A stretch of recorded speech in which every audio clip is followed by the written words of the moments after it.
Rotary club ఆధ్వర్యంలో youth activities program 2024 doctor B R Ambedkar Konaseema జిల్లా Amalapuram Rotary club ఆధ్వర్యంలో యూత్ యాక్టివిటీస్ ప్రోగ్రామ్ 2024 నిర్వహించారు.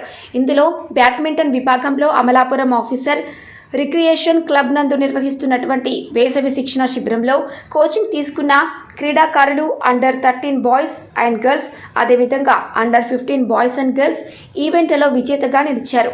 క్రీడాకారులను ఒలింపిక్ అసోసియేషన్ గౌరవ అధ్యక్షులు మెట్ల వెంకట సూర్యనారాయణ, అల్లాడ శరత్ బాబు, కోనసీమ షటిల్ బ్యాడ్మింటన్ అసోసియేషన్ అధ్యక్షులు మెట్ల రమణబాబు, కార్యదర్శి గోకర్లకొండ నాగేంద్ర, ఆఫీసర్స్ క్లబ్ కార్యదర్శి ఆర్ కాశీ విశ్వనాథం, తిక్కారెడ్డి సురేష్ తదితరులు అభినందించారు.